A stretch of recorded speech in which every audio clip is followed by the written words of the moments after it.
Hello, my name is Owen, and welcome to my top 5 authors of all time as of 2023. I wanted to make this video for a couple of reasons. The first reason is some of you guys are new and don't know what I'm about. What makes me tick? What makes me move? What makes me groove? What makes me dance? Right? And that's important because you don't want me to be a stranger. Strange man saying strange things. You'll get some of that anyway. But the second more important reason, because it involves me, is that I've noticed that when I did these kind of videos last year, when I ranked my favorite books, my favorite characters and stuff like that, I've read so many books since then. It wasn't that many books. I've read so many books since then that my tastes have been slowly evolving and new favorites have been emerging. So this is kind of a time capsule of 2023 of where I'm at, because if I read like a bunch of new authors in the next year, this list could be completely different a year from now. Will we get a whole sweep of new authors? Probably not. I think that'd be a little bit ridiculous. Don't you agree? But changes here and there. I think 2, potentially even 3 of the authors on this list today are authors that I really got into since the top of the calendar year. Which maybe it means I'm flaky. Maybe it means I'm a loser, right? If you just read them this year and you got a lot of recency bias, yes, is what I'm saying. Yes, true. That's why I got to do this video every year, because I got a lot of recency bias. But I want to go through this list, tell you a little bit why I like them, why they touch my soul, and what makes a favorite author. Is it they are the best writers of all time? Maybe they are. Maybe you just don't know that. But also, it's just, they are authors that if they're releasing a book, I'm in line. I'm in line to buy it. They're authors who their name on the cover is enough to pique my interests, and odds are I'm going to read it if I haven't read it already. And all of these authors on this list are authors that I've read a decent chunk of their books so far, and more importantly, I plan on continuing to read their work until I finish it, until I catch up, or if they're still alive and they're still writing, until they die or I die, either one. But we're going to start with, as you know, the bottom of the list, and this one's actually interesting because think if you would have asked me a year ago, Owen, who's your favorite author of all time, I probably would have said Brandon Sanderson, right? And he still made the list, but he did drop down to number 5. And that's because of a multitude of reasons. Now, listen, a lot of people have a lot of thoughts about Brandon Sanderson. He has got a lot of mass market appeal. He's very mainstream nowadays, especially in the fantasy space. And you know what? He's always going to hold a special place in my heart because, like a lot of people, he did usher me in to this genre of more mature fantasy, of like adult fantasy, epic fantasy. He is a fantastic modern fantasy writer. He's very palatable and he's very, very entertaining. When I read Mistborn, probably like 8 years ago at this point, maybe a little bit less, I'm not entirely sure. It's because I went on, like I Googled best books to get into fantasy, and then all the Reddit threads were like Mistborn. I'm like, okay, I guess. And it was like, whoa, this is blowing my mind. Then you fall down the rabbit hole and you read all 70,000 of his books, and then he just keeps writing more every year. Not to say that I think he's the perfect writer. I think the reason he dropped down in this list is because we're in a bit of a tiff right now, me and Brandon. His secret projects didn't slap me the way I wanted to be slapped, I guess is what I wanted to say. I think he has a very particular strengths. I think he's very like popcorn, fast-paced, adrenaline-inducing, epic moment writer. And then just Tress was, even though I love like Princess Bride, which I know he said like it was like inspired by in the tone of, I don't think it suited him. It didn't grab me, at least when I first tried to read it. I got about halfway through, then I gave up. I DNF'd it, which is something rare for me. And ever since then, like there's been a sour taste in my mouth, and I haven't picked up any of his secret projects. I bought them though, so I guess at some point I got to get around to them. A lot of people like them, but a lot of people are like Brandon Sanderson enthusiasts. You know what I mean? Like they'll die hard. Everything he writes is gold. Not necessarily the case. There are some of his books that I like more than others, but you can't argue what the man has done for the genre and for me personally. And you know what? That's most important from all, because he's done things for me in my reading journey. So you know what?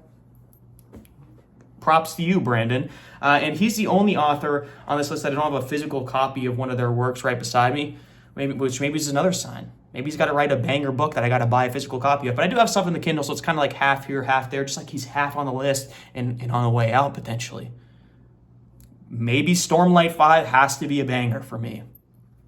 Like I'm not going to read Stormlight 6 if it's not. Come on, guys. I'm in thousands of pages invested into that series. But really, if you're not into fantasy or you're like on the fence about, like fantasy is like, I don't know if that's a genre for me, read Mistborn. See if you like it. Read Warbreaker. See if you like it. And if he hooks you, there's a whole world to explore in a world that I'm happy to dance around in. Moving on to my number 4 author of all time. This is another author that I've read a decent bit of his work by now, and it's a very different crowd than Brandon Sanderson. It is Erik Larson. I actually haven't read this book though, so I'm not advocating for this particular book. Erik Larson. He is I don't know what do they call it. It's nonfiction, but it's like narrative nonfiction, I guess is probably what they call it in the universities. He's a very engaging writer. He takes these specific storylines from history and he kind of weaves 2 different storylines into like a single narrative thread to the point where they either cross over or they have like a narrative thematic crossover, like from similar times in history. His most popular book is probably The Devil in White City, and that's about like the Chicago World's Fair and then the serial killer that was like there at the same time when they're like inventing the Ferris wheel, and like it's 2 stories but that they really weave them together beautifully. People have criticism of Larson. They say like, he's not exactly historically accurate. He takes a lot of liberties to make it more entertaining, make it more like a engaging story, I guess, make it more like suspenseful, more dramatic. But I don't necessarily agree with a lot of those criticisms, not because I don't think that they're right and that he's not entirely historically accurate, but particularly with that book, I feel like he makes it clear when he's like taking liberties with stuff. Like he has a lot of primary sources, direct quotes and stuff like that, but then he kind of goes into like, but what was happening between those moments? And like, I just felt like I knew that it was speculation, that in the parts, I feel like he makes it clear is what I'm saying. So maybe you guys are just bad readers. But it's very engaging, and I think it's the best way to read nonfiction is narrative nonfiction, because it really draws you in. And these stories are real. These are real things that happen. Maybe they're a little bit, glittered on. What? Spiced up? I don't know. Maybe they're not as entertaining as they are in the book.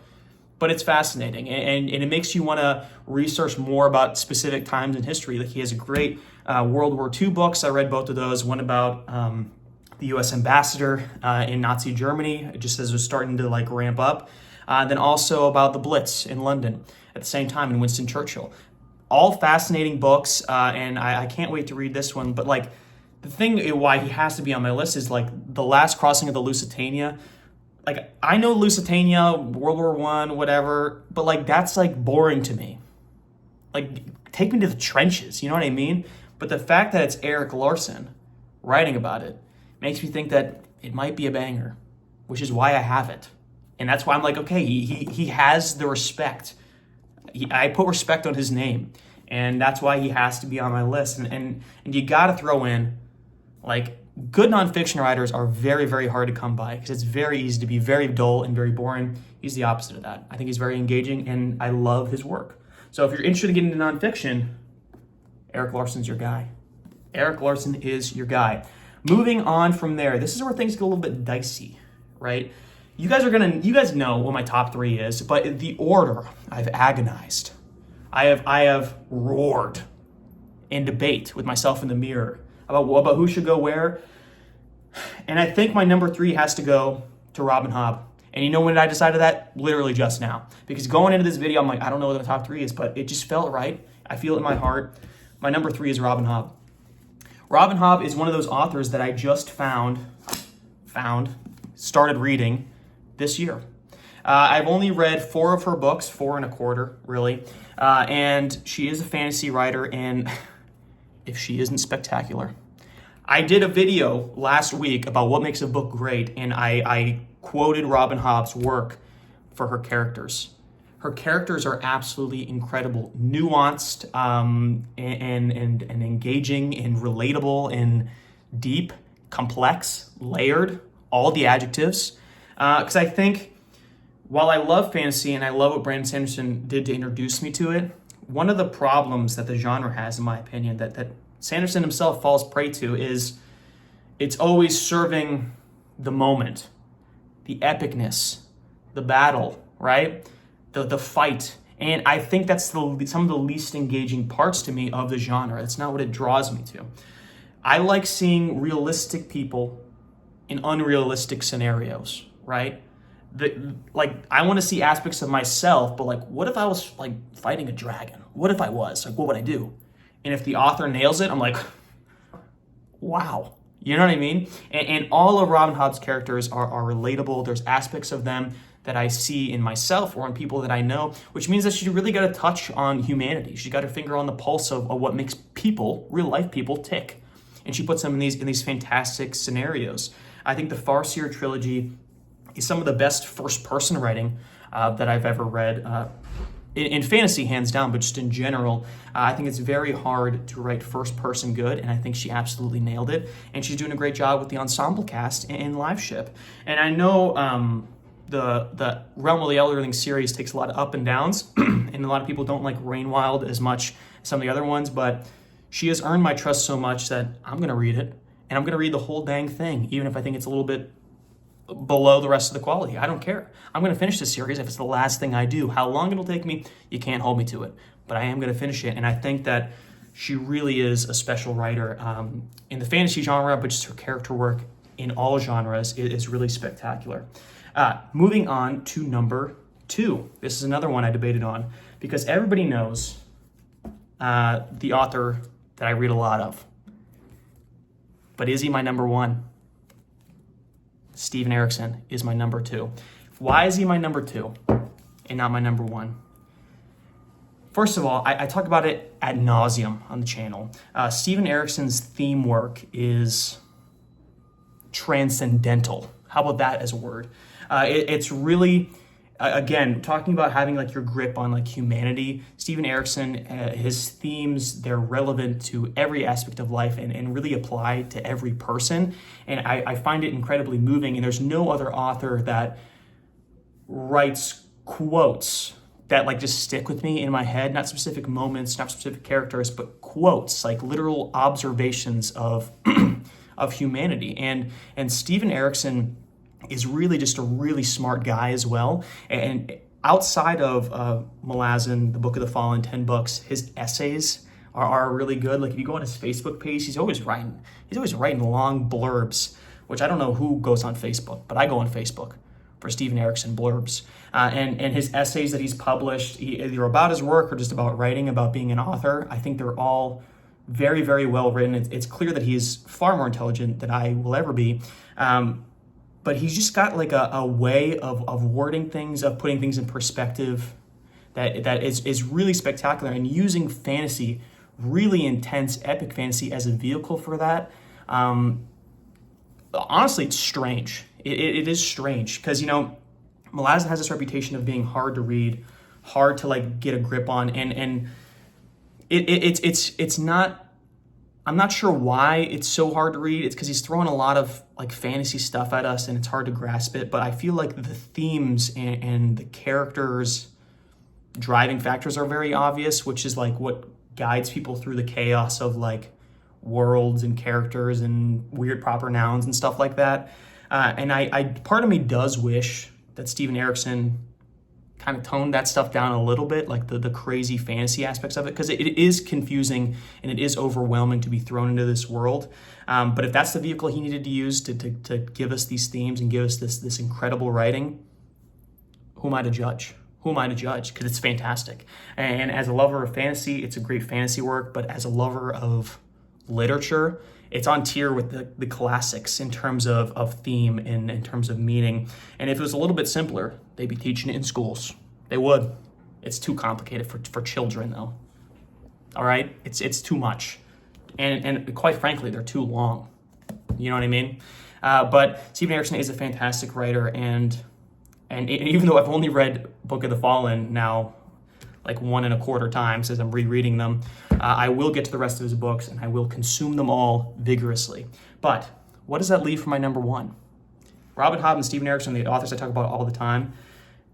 My number one author at the moment has to be Daphne du Maurier. And I know what you're thinking. Oh, and you've only read 3 of her books. Have you gone absolutely bonkers? Potentially. But really, I had an experience, and I talked about this in my weekly update of where I bought House on the Strand. I talked about at the very top of this video how one of the signals of a great author is you're going to read all of their work, and you're going to read their work no matter what. Never before have I had such a magnetic experience to a book. Like, I do look for Malazan books in bookstores, particularly local bookstores, because versions of this series that aren't mass market paperback, extraordinarily difficult to find. Even the mass market paperbacks in physical stores, extraordinarily hard to find. So I'm always looking for like the old edition paperbacks because I think this would be cool to collect them. But I was walking around that bookstore, 10 minutes, 15 minutes, and I nothing was really catching my eye. I read the back of some covers. I'm like, I don't really know. And then I had a boom. Let me go to the letter D. And you know what? I was drawn straight to her books, and she had 3 books on that shelf. I kid you not. Had I not been broke, I would have bought all of them. And I didn't even read the back of the book until it was already sold. And I remember doing my review of My Cousin Rachel, and I think I said something like, "Oh, now at this point, I've read all her 3 most popular books, so it might get worse from there." That still might be true, but damned if I cared. And what is it about her that makes her my favorite author? I think in terms of atmosphere, of tone, I've never been on the edge of my seat reading a book the way that Daphne makes it happen. I'm not lying with you. I'm not. And as a lover of fantasy in that genre, I didn't think that like thriller, borderline horror at some part would be my goal. I've read some Stephen King, horror's not really my jam, but in terms of suspenseful thriller and just edge of your seat reading, Daphne is incredible, and her character work is incredible too. I'm not going to discredit that. I think all of her protagonists are engaging. They're intelligent in scenarios where it'd be very easy to make your protagonist dumb to increase the suspense. They're all intelligent, they're all layered, and My Cousin Rachel is going to be my top books of the year. I think that's a fantastic book, a fantastic series of books in terms of My Cousin Rachel, Rebecca, and then Jamaica Inn, of the ones that I've read of her work. I don't know why I said series, it's not a series, but just the series of books in terms of order, you know what I mean. But I also think in terms of like historical significance, Daphne du Maurier is a very popular writer, but her impact on pop culture cannot be understated, right? Because a lot of people, what they don't understand is like Alfred Hitchcock. I say that name, everyone's like, everybody knows Alfred Hitchcock. One of his greatest inspirations, which he refuses to talk about, was Daphne du Maurier. Not most of his movies, a decent chunk of his movies are based directly on her work. He did a Rebecca movie. He did a Jamaica Inn movie. He did The Birds, which The Birds, a very famous movie, a Daphne du Maurier short story, guys. And Alfred Hitchcock had a huge impact on the horror genre, right? With like Psycho, right? Everybody loves that horror movie. But his earlier work was influenced by Daphne du Maurier. So in a way, she is the mother of horror. And like I said, it's not like horror like monster in your closet, but it is suspenseful, it's thriller, it's the dark side of humanity versus like the good of humanity, and it's a little bit of like war, and it's just suspenseful, and it's just good. And I think with classics, there's always the fear of it being a little bit slow. Count of Monte Cristo was my favorite book last year, but it suffers from that classicness a little bit of it's a little long-winded. It's a little dry at places, but I thought the story was absolutely incredible. But du Maurier never has that problem. It's always engaging. It transcends the eras a little bit. Like it's written like some of these books 100 years ago, or almost 100 years ago at this point, but it feels like it could be modern. It could be set in almost any time period, and it's absolutely fantastic. I think that she is a true classic author that I hope rather that people will be reading her for hundreds and hundreds of years ago. And it's amazing to me that she's not on more people's lists, because it's so easy to read her books. They're so engaging, and she's not talked about enough. So maybe she's my number one because she deserves it and no one else will say it. Besides Murphy Napier, who actually introduced me to Daphne du Maurier. She talks about her a bunch. That's why I found her. You know what I mean? I'm not like discovering her. She's a very popular writer, but I just think in the grand scheme of things, the list is not representative of how good of an author she is. That's my top 5, guys. And like I said, Daphne du Maurier, I really started reading in earnest about a year. I think it was over a year ago when I read her first book. But now she's like my current number 1 because of how excited I am to read this book. Maybe this book will suck and then she'll drop. You know what I mean? Maybe this book will suck and he'll drop off the list. Who knows? It's fluid, guys. And what I want from you, okay? This is where I ask you guys to do something. I need your list of favorite authors. 1, because it's interesting. I want to see how the lists like differ. But also, maybe 2024, I'll dive into that author and they can make the list. Because I need a little bit more variety, guys. Right now, I'm reading or about to read 4 of my favorite authors, which is kind of weird. It's kind of weird that I did that. I need to expand my taste a little bit, even though within the past year, my tastes were like in this bubble, guys. And I've expanded to like probably here. Next year, we're going moon-sized. It's gonna be great. But give me your list, guys. It is interesting, and be sure to like and subscribe if you like the video and you want to see more like it in the future. Thanks for sticking around.